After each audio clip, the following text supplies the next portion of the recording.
be a man. That is a phrase I remember being introduced to pretty early on in my life. My dad, he was the high school quarterback. He was a strong salesman. On paper, he was pretty much the blueprint of everything that a man born in 1960 was expected to be. But the reality is, probably every single person in this room has felt the pressure to meet an expectation too. Maybe you're a woman and you've been told, hey, you're expected not to voice your opinion too loudly. For a boy like me, 10 years ago, it was the expectation to be more dominant. Or maybe you're a college kid in the room and you've been expected to pick a major that promises a job post-grad. Whatever that is for you, I want you to think back on an expectation you felt the pressure to meet, but maybe you didn't naturally feel called to. And once you've identified one, could you please just raise a hand in the air?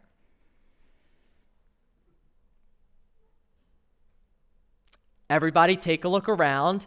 It's a pretty decent amount of us. You can put your hands down, thank you.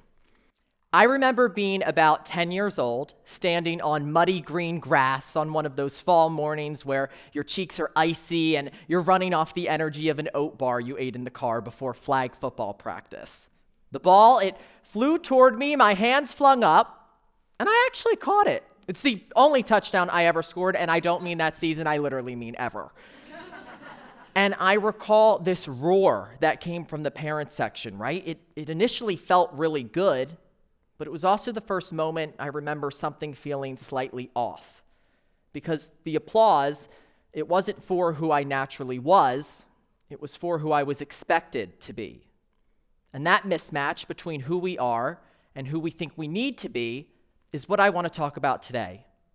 I think many of us are conditioned to view discomfort as danger, but what I've learned and what research confirms is this.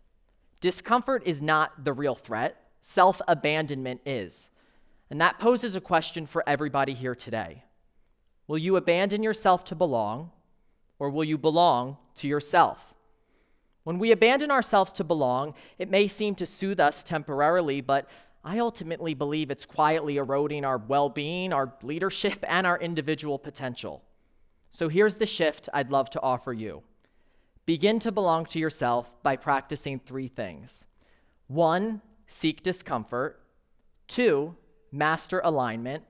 And 3, embrace authenticity. If you want to belong to yourself, I truly believe the first step is to stop running away from discomfort. And that brings me to step 1, seek discomfort. Now, despite that one season of flag football, my brand at the time, it was pretty much theater kid with a Taylor Swift fan page, so you could probably imagine the ultimate pit in my stomach when my parents told me they were going to be sending me to an all-boys Catholic Jesuit high school in North Philadelphia. I know. That first week away from home, I am pretty sure I lowered my voice during every single in-class introduction so I sounded more manly. And that lowering, it was a result of getting on the bus after the first week and already hearing that people were questioning me, my identity, my masculinity, whether I fit. That questioning, it only stirred up older memories for me, like not being able to audition for the local play as a kid because sons, they're just not expected to do theater. Or even the comments left on a 3rd grade version of me's Instagram with words I didn't know the meaning of yet, other than they were aimed to make me feel like something was wrong. I became aware of how I stood, how I spoke, everything I did in those rooms. And when I say room, I'm not just referring to 4 walls. A room, it's any space where there's an unspoken script for who you're supposed to be. Nobody was explicitly telling me to change, but I felt the pressure of an unspoken norm to conform. And here's what I noticed. My discomfort, it wasn't even coming from actively being myself. It was coming from constantly monitoring myself. And that's what self-alienation may begin to look like if you don't catch it early on. Psychologists define self-alienation as behaving in ways that are inconsistent with your core identity in order to meet external expectations. And 2017 research conducted at the University of Novi Sad shows that higher levels of self-alienation, they're significantly associated with lower well-being and higher psychological distress. So in other words, when we repeatedly edit ourselves to match the room, it's not making us safer, it's just fracturing our sense of self. We're performing one version in one room, another version in another. We may even become uncertain which one is truly us. But in my philosophy, one, seek discomfort. What's that actually look like? Well, I think seeking discomfort is when you feel that internal friction, an urge to shrink or self-censor, but you decide to just pause instead of automatically adjusting to the norm. Discomfort, it's not the real threat, self-alienation is. Of course, there's a difference between the type of discomfort you can grow from and the kind that's purely toxic. I don't ever believe belonging to yourself requires remaining in abusive environments, but when you can push through that discomfort, I think the first step to belonging to yourself is learning to just stay in that pause. But what happens after the pause? Well, only after the pause can we consider how we actually want to act. And that brings me to 2, master alignment. Psychologists refer to a concept called psychological flexibility, essentially the ability to experience discomfort without abandoning your values. While 1, seeking discomfort is about noticing the urge to conform and choosing not to, 2, master alignment is actually about your choice of expression.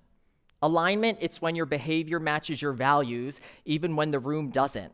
That is psychological flexibility in action. And listen, for a high school me, alignment, it looked really, really small at first.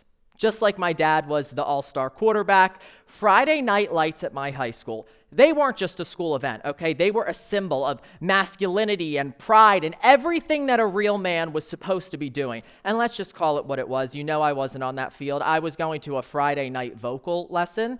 So every time somebody asked me, Blake, what are you doing after school? I had a choice. I could lie, or I could say, I'm working on a piece from The Secret Garden. My honesty, it was a tiny, tiny seed of expression, but a meaningful one. Plant it daily. When you repeatedly act in alignment with your values in uncomfortable situations, you just begin to start trusting yourself. Research by psychologist Stephen Hayes shows that this type of psychological flexibility, it's central to long-term resilience and mental health. And mastering alignment, don't get me wrong, it doesn't mean you suddenly stop struggling to share your values without any hesitation. It just means you're gonna do it anyway, even if you feel a slight incoherence with the people around you, maybe even a cringe. Alignment, it's about remaining intact inside of that cringe. Every time that you choose your truth in a small moment, it becomes easier to be you in the next. You're just forming a habit. Get this, by my senior year, I was comfortable enough to chat openly with my Spanish teacher in front of the entire class about our favorite Mariah Carey songs.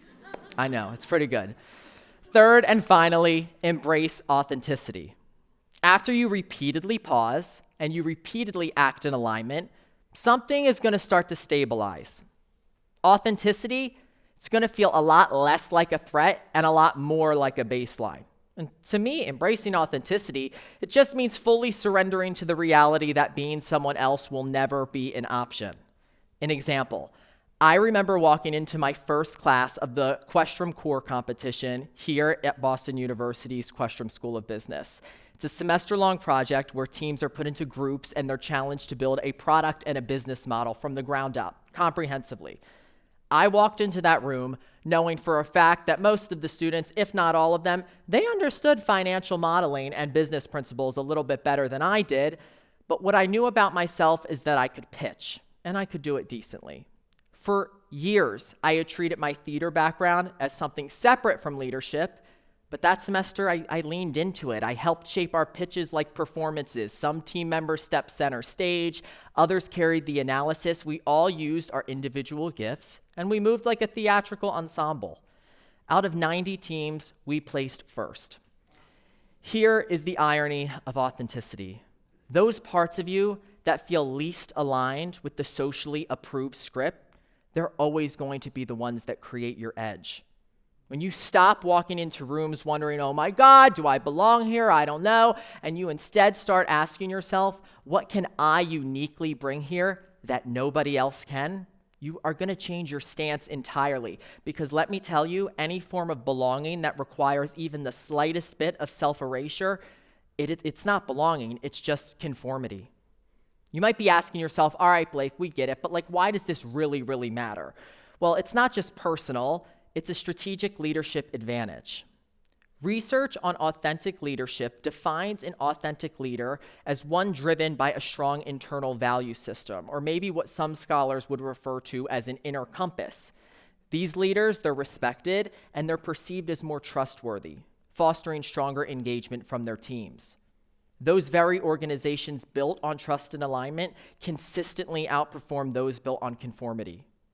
For years, I believed certain rooms required specific versions of me. In early business rooms, that meant muting the performer, rehearsing comments in my head to make sure they were completely analytical sounding and not at all emotional. But the very opposite turned out to be true.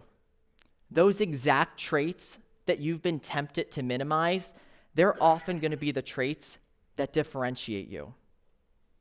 Let's face it, discomfort, it'll forever be present. Sometimes it'll just be situational, taking a new job, moving to a new city, giving a TEDx talk where you feel a little bit off script, kind of like me right now. But there will also be the type of discomfort that's a little bit deeper, the kind that makes you ask yourself, should I edit myself? Do I shrink a little bit? I promise you, that is not just discomfort. It's the boundary between authenticity and conformity. And in those moments, I implore you to remember 3 things. 1, seek discomfort. 2, master alignment. And 3, embrace authenticity. Because the real touchdown, it was never performing for the room, or in my case, on the field. It was just learning to stay intact, no matter where you went. The next time you feel that urge to shrink or change yourself so slightly, I ask that you pause, take a breath, and ask yourself, will I abandon myself to belong, or will I stay here just long enough to belong to myself? Thank you.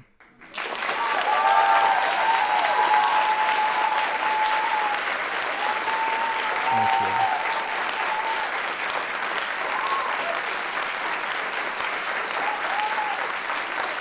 Thank you.